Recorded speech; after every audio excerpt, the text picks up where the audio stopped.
Rondônia Livre entrevista a professora doutora Cidinha Zuim, da Universidade Federal de Rondônia, que é a coordenadora estadual do programa Escola em Tempo Integral, na perspectiva da educação integral. Professora, foi realizado recentemente o fechamento, né, de uma formação oferecida pelo programa para as secretarias municipais de educação com seus técnicos, não é isso? E aqueles que atuam nas escolas. Todos os municípios participaram? Como é que foi? Muito bem, bom, inicialmente preciso agradecer a oportunidade de falar mais uma vez sobre o programa Escola em Tempo Integral no estado de Rondônia. Principalmente para mencionar o quanto esta capacitação foi importante para as secretarias e suas equipes técnicas. No último evento que nós realizamos na semana passada, com o fechamento que nós denominamos de Seminário Estadual de Formação Continuada para secretarias e equipes dos municípios que aderiram ao programa de Escola em Tempo Integral, eles mencionaram muito sobre a necessidade que viam, né, desde 2023, quando nós tivemos instituído pela Lei 14.640, de 31 de julho de 2023, a criação de matrículas novas para as escolas, mas para os municípios que aderiram a este programa. Foram muitos municípios em Rondônia? Inicialmente, quando nós começamos nosso planilhamento, né, em fevereiro, que nós tivemos a distribuição das tarefas pelas coordenações estaduais para a execução desse trabalho nos estados, eu tinha 35 municípios, 35 municípios em Rondônia. Mas, com o andar do nosso projeto, nós finalizamos, inclusive ontem já me foram feitas as solicitações pela coordenação regional, que tanto os números de cursista quanto dos municípios devem ser atualizados. Nós chegamos a 41. No primeiro momento, aqueles que pactuaram, e em seguida, aqueles que estão já em processo de novo pacto para adesão ao programa Escola em Tempo Integral. Então, são 80%, né? São 52 municípios, 80% dos municípios de Rondônia. Sim, isso que nós consideramos, que eu sempre comento, inclusive, para quem me pergunta, que foi, para nós, um ponto muito positivo, embora nossa missão ainda é fazer com que 52 municípios de Rondônia, por que não, façam parte do projeto. E número de participantes, foi o previsto, foi acima do previsto? Então, isso também acho que vale a pena ser mencionado. Desde o primeiro momento do lançamento, nós começamos com 76, mas muita procura durante a trajetória, antes da nossa execução do projeto de formação no estado, queriam fazer parte. E nós, como eu já mencionei algumas vezes, inclusive para a sua mídia, né, para a sua rede, nós não restringimos. Uma questão que foi importantíssima neste vínculo do estado de Rondônia com o projeto foi que, de certo modo, nós também quebramos alguns paradigmas. E quais foram esses paradigmas? Eram determinados somente 2 vagas para cada secretaria. Nesse sentido, então, nós teríamos 70 cursistas. 35, 2 vagas, e também teríamos somente um ou 2 formadores. Mas eu, de certo modo, defendia que quem quisesse participar não poderia ficar de fora. Nesse sentido, compramos, né, essa nossa proposta e fechamos com 121 cursistas. Seria 70? Seriam 70, fechamos com 121. Maravilha. Foi. E, assim, impressionante. Foi me solicitado ontem pelo Ministério da Educação, por meio da Secretaria e da Coordenação Regional, como que nós tínhamos atingido aqui os nossos pontos quantitativos, né, sobre o programa. Nos outros estados foi a mesma coisa? Não, não foi. Pelo menos aqui que nós temos acompanhado na região norte. Porque seguiram muito o número de vagas que eram já pré-definidas. Nós extrapolamos, mas em que sentido que eu acho que é importante também? Porque o estado de Rondônia, mesmo que aumentou o número de cursistas, nós permanecemos com o mesmo quadro de formadores e coordenação, diferentemente dos outros estados, que tinha um número para 40, um formador. Então, nós teríamos direito a 3 formadores. Sim. Mas, nesse sentido, como nós fizemos a propositura no dia do lançamento, nós ficamos sem um formador. Nós tocamos todo o curso com uma equipe menor que outros estados. E mesmo assim, nós alcançamos, ontem eu comuniquei, que de todos os que começaram, todos os nossos municípios que foram cadastrados, todos participaram e efetivaram o curso de formação. Que maravilha, hein? Foi. Eu digo muito para os secretários e toda a equipe, né? Se eu trocasse mensagens aqui com vocês, inclusive no fechamento do seminário estadual a semana passada, eu mencionei que por todo o afeto que nós construímos neste projeto, e não só, eu acho que também o afeto e a crença que nós temos nessa política de Estado, que deve ser construída, seja pela sociedade, seja pelas secretarias, seja pelo Estado, e seja por os formadores e educadores que acreditam no modelo da escola em tempo integral. Então, eu sempre digo para eles, só foi possível que nós alcançamos, que tivemos o êxito né, em todo esse trabalho, pelo apoio das secretarias. Né? Foi um apoio muito grande, foi uma participação, que eu digo, de um coletivo muito forte. Isso a gente tem que destacar. Né? Eu acho que destaquei isso e a coordenação regional que esteve aqui conosco a semana passada também levou fortemente esse sentimento aqui do estado de Rondônia. Que coisa boa. Professor, e o que é que vem pela frente agora? Qual é a agenda positiva para o programa em Rondônia? Bom, na próxima rodada nós teremos nosso seminário regional. No seminário regional nós reuniremos todas as instituições que participaram do nosso programa. Mas as instituições que nós destacamos são as universidades federais, que junto ao Ministério da Educação e Secretaria de Educação Básica, está no projeto de formação continuada das secretarias e das suas equipes técnicas. Por que em Rondônia ficou a cargo da UNIO? Qual foi o vínculo da UNIO com o programa Escola Integral? Então, o início das nossas tratativas é o nosso vínculo que nós temos com o programa de doutorado em educação na Amazônia. Então, esse programa é constituído pelas 9 instituições públicas da região norte. Aí a única que não é federal é a Universidade do Estado do Amazonas, que participa. A UEA. Né? E desta equipe né, formadora que nós temos das universidades federais, aqui na Universidade Federal de Rondônia, que faz parte da rede, por meio de alguns professores que são credenciados, eu sou a coordenadora na universidade, enquanto associada do doutorado em educação na Amazônia. Por isso, então, que nós estamos no foco. Mas a equipe toda é coordenada pela Universidade Federal do Pará, e participam também a UFAC, a UFAM, a Unifap, a UNIR, então, aqui, e a Universidade Federal de Tocantins. Então, veja que são só as universidades federais. Que estão... Única exceção do Amazonas, né? Não, que também a UEA não participa da formação, participa da rede do doutorado. Mas só ficaram as instituições federais. Professor, só para a gente conceituar melhor, para quem está assistindo a entrevista, é educação integral ou é ensino integral? Porque o programa, inclusive, ele vem escola integral. Há uma diferença nesses conceitos, né? Educação, escola, ensino. Sim, isso também é fundamental compreender. Quando nós falamos que nós estamos implementando ou dando continuidade a uma política pública, que a gente diz assim, desde 1930, com o Manifesto dos Pioneiros pela Educação, já se falava numa escola em tempo integral. Sim.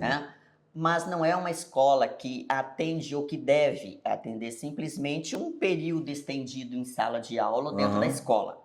Ela faz todo um diferencial pela perspectiva ou abordagem da educação integral. Sim. Então, conceitualmente, isso também é válido, né? Mencionar. A escola em tempo integral é um modelo educacional, onde os alunos permanecem em uma instituição por um período estendido. Sim. Bom, normalmente ou geralmente em torno de 7 a 10 horas. 2 turnos. 2 turnos.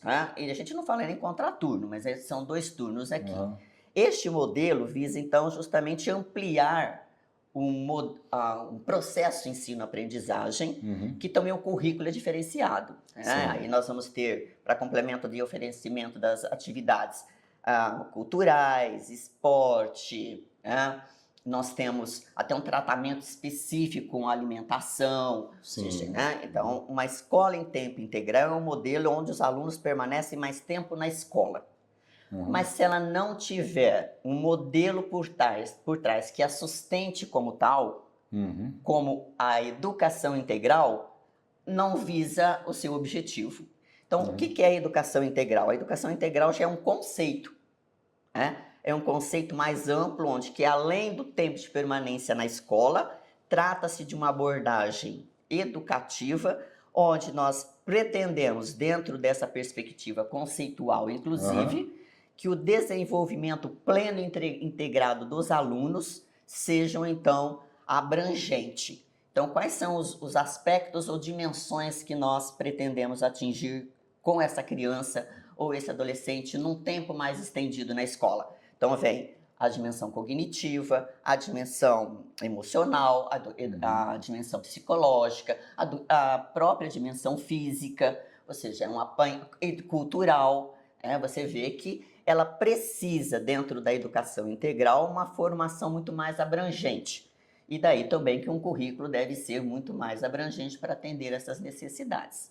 Professor, quando fala da questão emocional, né, psicológica, a gente tem uma preocupação hoje muito grande, né, de quando o Estado, às vezes, entra em conflito com a família, com a igreja, não é isso? Então, assim, essa programação toda, ela é aberta ao diálogo, uma interação com a sociedade civil, ou é uma coisa só do Estado? Não, é necessário. Não se faz e não se fala em educação em tempo integral por este conceito de educação integral se ela não for dialogizante. Né? Tanto que, durante todo esse processo de formação, nos 5 módulos que nós trouxemos, então, todo estudo foi elaborado por módulos. Né? No último módulo, vem a pergunta que você me faz, né? Que é a elaboração e a tentativa de fazermos com que entendamos que, para a garantia deste modelo, a gestão democrática participativa, ela seja efetiva. E o controle social também. Com certeza. Uma outra questão que também o Estado de Rondônia, eu digo sempre, foi um upgrade que nós demos na formação, foi a partir da demanda que nós tivemos em todos os módulos, para além da formação, da elaboração da política, que eu acho que isso é importante. A formação veio para ajudar os secretários, as secretarias e suas equipes ao planejamento e elaboração da política da escola em tempo integral. Claro, pela perspectiva da educação integral. Não competia à nossa equipe de formação tratar, por exemplo, de como você deve utilizar os recursos que já estão em conta e como você deve fazer sua prestação de contas. Não era a nossa alçada. Mas a coordenação estadual, isso eu senti uma necessidade, fiz uma propositura e nós alcançamos, então, uma adesão muito grande dos nossos órgãos de controle. Ou digo órgãos de prevenção, eu prefiro chamar órgãos de prevenção. Né? Controle preventivo. Controle preventivo, eu prefiro dizer assim. Que para não incidir, né, em problemas de uso do recurso e também prestação de contas, porque muitos estão com medo de como gastar. Né? Nós fizemos, então, uma parceria com o Ministério Público, né, por meio do Grupo de Apoio de Educação, que é o GAEDUC, né, do Estado de Rondônia, mas também tivemos um apoio muito grande de alguns auditores do TCE, Tribunal de Contas, e também da Escola Superior de Contas do TCE, por meio da coordenação de um curso que nós temos de formação de gestores em educação. Então, a tua pergunta vem àquilo que nós queríamos promover. Não só ficar no campo teórico, mas que também pudéssemos dar subsídios para que eles entendessem que, para dar conta desta nossa propositura de formação, eles também se atentassem a uma questão que vem depois. Como eu aplicar essa minha formação na prática? Investindo nos recursos que já estão em conta, Edson.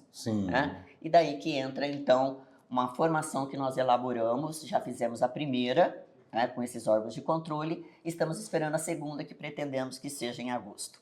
Que ótimo. Bom, professora, então nós ficamos então com algumas imagens que foram feitas lá no Ministério Público do Trabalho, né, na sexta-feira. Sim. E o Isaac Souza Pinheiro, aqui do nosso site, esteve lá gravando. E estamos sempre à disposição, professora. A senhora querendo nos falar sobre um assunto tão importante. Nossa, tem muita coisa para Mas a falar, senhora? tem bastante coisa, né? Você falou sobre a agenda positiva. Aham. No nosso encontro em Ji-Paraná, uma outra questão que eu acho que é também muito relevante para o estado de Rondônia, e eu digo que sem essas secretarias e sem todo o apoio do que nós tivemos de todos os municípios que fizeram adesão, eu chamo ET, Rondônia, ET-RO, foi que também o nosso estado, nós realizamos 4 encontros presenciais. Uhum. O que nós tínhamos previsto era somente o lançamento e o último encontro. Os outros seriam online? Seria online. Ah. Nós só fizemos um encontro online. Corpo a corpo. Corpo a corpo. Nós fizemos todos presenciais os demais, né? Só foi um online. E isso nos aproximou muito. Uhum. Isso foi um ponto positivo dentro da nossa agenda. Em Ji-Paraná, nós saímos de lá com uma agenda também muito positiva, que foi durante o módulo 5, onde nós estávamos fazendo os estudos sobre a gestão democrática participativa, e dentro deste módulo surgiu a necessidade das discussões dos comitês locais no município para o programa Escola em Tempo Integral. E nós, durante o evento, né, a formação, Edson, ficou muito claro quantas dúvidas tinham de como construir esse documento. Uhum.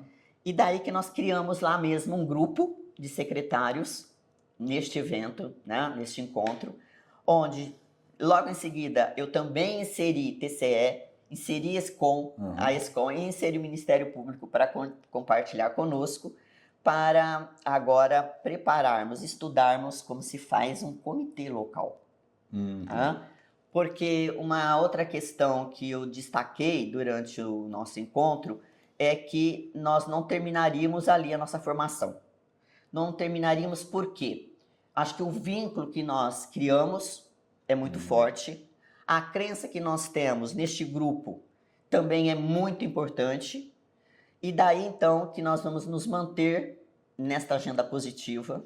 Agora, o estudo do comitê local, porque sem entender as principais atribuições que o comitê também traz, para sair do foco de que esse programa de escola em tempo integral não fique simplesmente pensado como uma política partidária. Ela tem que ser vista como uma política pública.